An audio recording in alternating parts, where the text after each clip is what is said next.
Sir আপনার সাথে জরুরি একটা বিষয়ে কথা বলতে চাই, আমি আসবো? এই মেয়ে রাখেন, আমি ব্যস্ত আছি। না স্যার, কখন আসবেন? তাহলে আপনি আসেন, আমি গাড়ি পাঠাই দেবো স্যার। কথা কয় না। স্যার কয় কে? ওসি। কারে? ইউনিয়ন আমির। জিজ্ঞেস করেন, ওই যে কয়। এটা কি শক্তিশালী হইতেছে না? গতকালকেও 5 আগস্টের আগেও যাদেরকে চোখ রাঙানো হয়েছে, এখন অনেক লোক যারা ওই জালেম গোষ্ঠীর সদস্য, যাইয়া দেখেন পায়ের মধ্যে খালি পারে না চুমাটা খায়। চাচা আমনে ছাড়া কোনো উপায় নেই। সামান্য শিবিরের বা ছাত্র দলের পোলা পাইনের হাতে ধরে পায়ে ধরে, বাবা তোরা ছাড়া কেউ নেই। আমি কি বানাই বলতেছি? তাদের শক্তিশালী হইল না দুর্বল হইল? আল্লাহ বলছে অনুমাক্কিনা লাহুম ফিল আরদ, আমি আল্লাহ শক্তিশালী করে দেব। যারা মাজলুম হবে আল্লাহ তাদের শক্তিশালী করে দেন। বলেন আমিন। শক্তিশালী হইতেছে কিনা? আগামীর পার্লামেন্ট হবে আল্লাহর কোরআনের পার্লামেন্ট, তখন শক্তিটা আরো বেড়ে যাবে। আর আল্লাহ যেহেতু চান আল্লাহর কোরআন দিয়ে দেশ চলুক, আল্লাহ তো কোরআন দিয়ে দেশ চালাতে বলেছেন, ঠিক কিনা বলেন?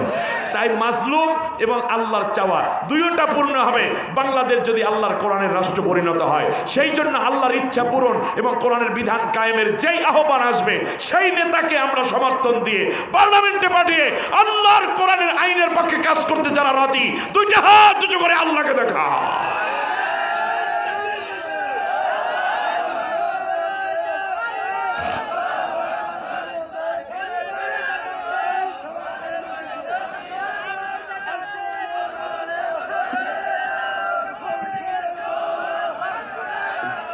এইবার গেল একটা আলামত। আমরা কোথায় যাব? কি বাড়িতে যাবেন নাকি? আমরা কোথায় যাব? আল্লাহ কি আপনার এখন আইসা এইভাবে হাত ধরিয়ে দেখাইবে যে এই দলে যাও আন্দাজি? এইবার আল্লাহ দ্বিতীয় আলামত বলছেন। সূরার নাম সূরা আহজাব, আয়াত নম্বর 23। লিখে নেন, নোট কইরা, এরপরে না মেললে আমারে ফোন দিয়েন। আল্লাহ রাব্বুল আলামিন বলেন, কোন দলটাকে আমি আল্লাহ তাআলা ক্ষমতায় আনতে চাই তোমরা একটু জাইনা লও। মিনাল মুমিনিনা রিজালুন সাদাকু মা আহাদুল্লাহ আলাইহি ফামিনহুম মান কাদা নাহবাহু ওয়া মিনহুম মান ইয়ানতাযির ওয়া মা বাদদালু তাবদীলা। এমন একটা দল থাকবে দেশের মধ্যে, যেই দলের নেতৃবৃন্দের মধ্যে এমনও পুরুষ আছে একজনের পর একজনকে ফাঁসি দেয়া হয়, একজনের পর একজনকে আয়না ঘরে পাঠানো হয়, একজনের পর একজনকে গুলি করে হত্যা করা হয়, ব্রাশ ফায়ার করা হয়, চোখের মধ্যে গুলি করা, ঘাড়ের মধ্যে গুলি করা, মাথার মধ্যে গুলি করা হয়।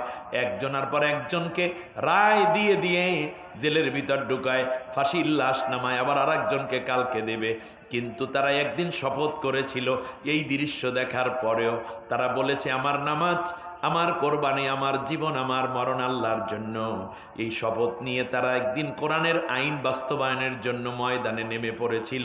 একের পর এক লাশ পরে, একের পর এক জীবন চলে যায়, এরপরেও তারা তাদের শপথ থেকে পরিবর্তন হয়ে যায় নাই। এই দলটা আল্লাহ চান, এই দলটারে আমি আল্লাহ ভালোবাসি, তোরাও ভালোবাসিস। আলামত গেল কয়টা? দুইটা। এবার আল্লাহর নবী বলেছেন ফাত্তাবিউ সিওয়াদাল আযাম ফাইন্নাহু সাজ্জা সাজ্জা ফিন্নার। আল্লাহর নবী বলেন একটা রাষ্ট্রের মধ্যে অনেকগুলো দল থাকবে।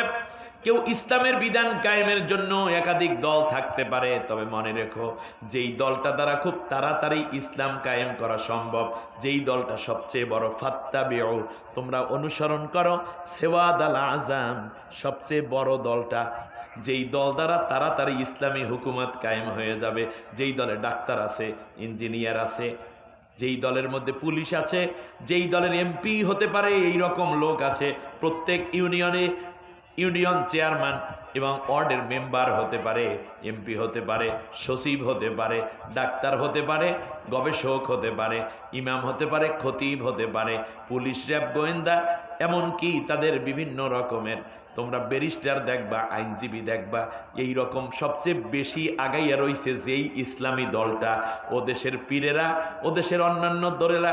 তোমরা যদি আমার উম্মত হও, নবী বলেন, আব্দুল্লাহ ইবনে ওমর রাদিয়াল্লাহু তাআলা আনহুমা থেকে বর্ণিত হাদিস, যেই দলটা দ্বারা তাড়াতাড়ি ইসলামী হুকুমত প্রতিষ্ঠা সম্ভব, তোমরা সবাই মিলে সেই দলটাকে সমর্থন দিয়া তাদের অনুগত হইয়া যাবা। আর যদি উল্টাপাল্টা করো, বাইরে বাইরে তখনও ঘোরো, তাহলে মনে রাখবা তুমি জাহান্নামী। তাহলে বাংলাদেশে ইসলাম প্রতিষ্ঠার জন্য কোন দলটা সবচেয়ে বেশি আগাই আছে? এখন কি আল্লাহ আপনার ইয়া কইবে তুমি এই দলে ভোট দাও, এই দলে যোগ দাও? বলার দরকার আছে। নবী একটা আলামত কইয়ে গেছে, এই আলামতের আলোকে আপনি কওমি করেন, চরমনাই হন, আপনি জৈনপুর মুকামিয়া ফুরফুরা হন, আপনি তবলিগ হন, কিংবা আপনি হতে পারেন হেফাজত, হতে পারেন আপনি অন্য কিছু, অন্য কোনো রাজনৈতিক দল। যদি নবীর উম্মত হন তাহলে নবীর নির্দেশ ওই দলটাকে তোমরা সমর্থন কইরা আগাইয়া দাও। তার কারণটা কি?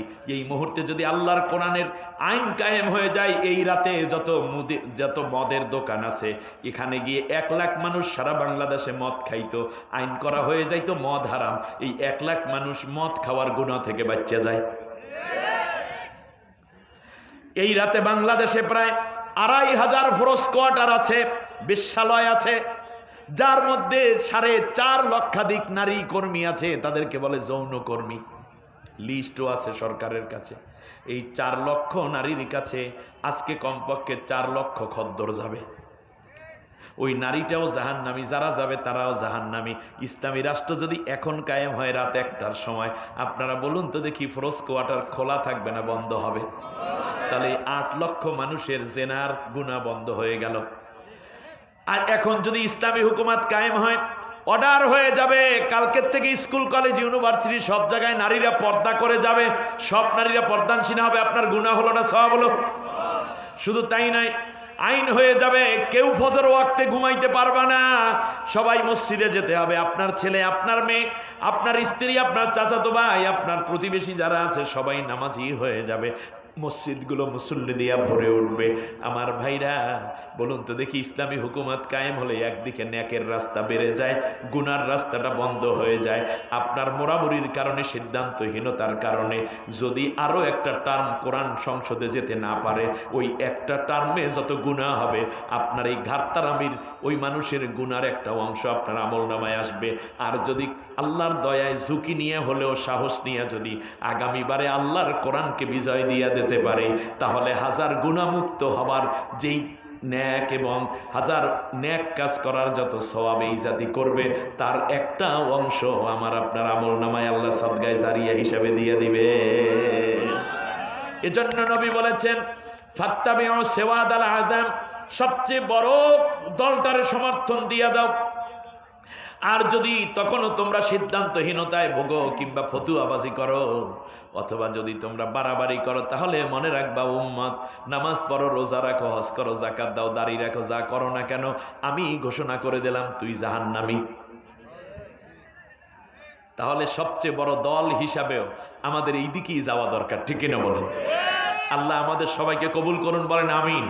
নামাজের সূরাতে সবাই বসে একবার আলহামদু, 3 বার কুল হু আল্লাহ পড়েন।